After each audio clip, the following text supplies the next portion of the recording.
communication strategy for Toyota Motor Sales in the USA. Our second panelist is Tony Gerst.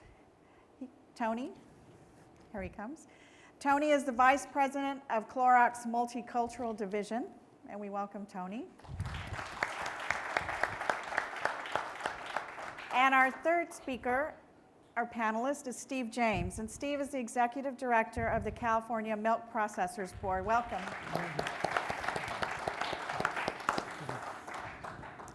Well, we'd like to get started this morning. We're going to have some fun with this panel. It's very informal, so we'll go ahead and have our panelists take a seat, and we'll begin, and you'll see some clips of creative work and other things throughout the morning.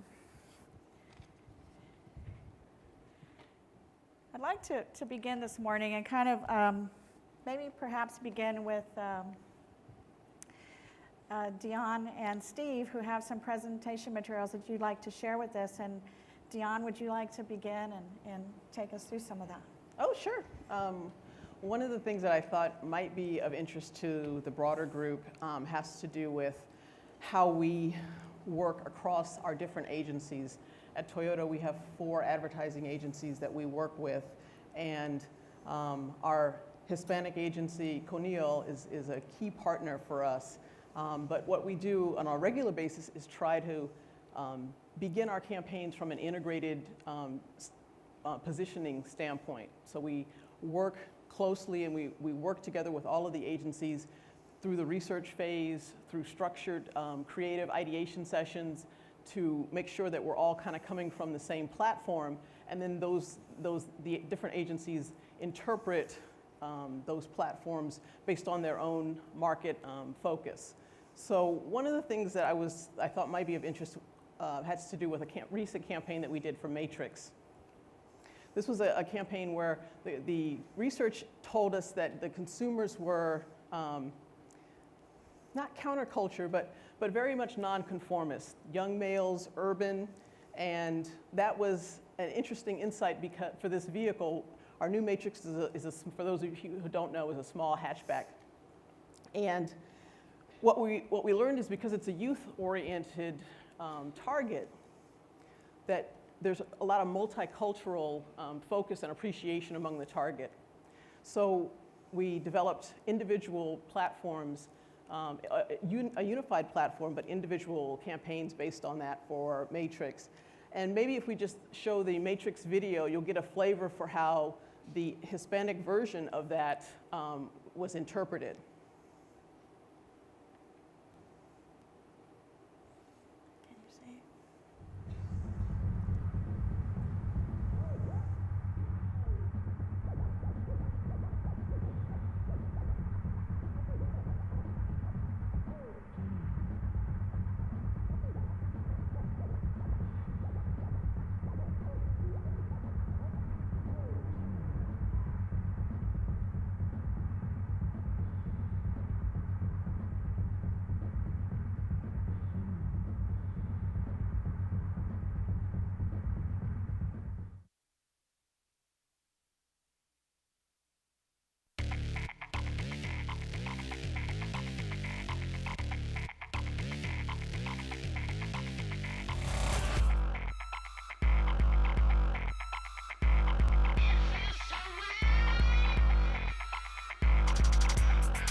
So just a summary, knowing that these alternativos, which are the planning name we called the Hispanic target, were young males, shunned traditional advertising. The campaign was 100% non-traditional, online and events, and obviously you could tell from the nature of the work that was developed that it was designed to be almost a little rebellious in its nature, and it turned out to be a very successful campaign, but one where you saw across all the platforms, general market, African American, Asian American, and Hispanic, they were all coming from the same positioning territory.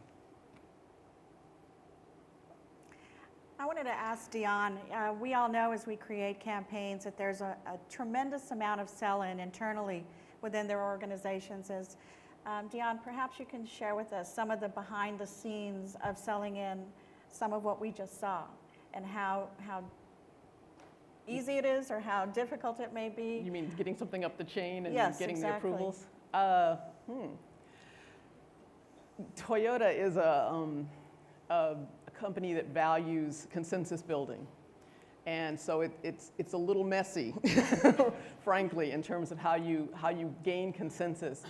More than just a linear process, it's actually more like a bunch of neurons that get together and kind of work in toward each other, and thank God at the end there's always a deadline because we're working toward that. But basically, we try to do a lot of vetting at the working level, and we get exposure and buy-in from many different stakeholders on the product side as well as on the marketing side, so that as we go up the ladder, the support gets stronger and stronger.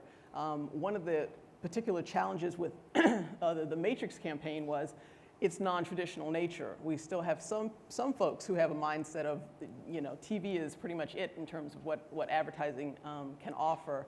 And so the agencies really helped us to build the case for a non-traditional approach and really making the case for the power of online, particularly to this youth target.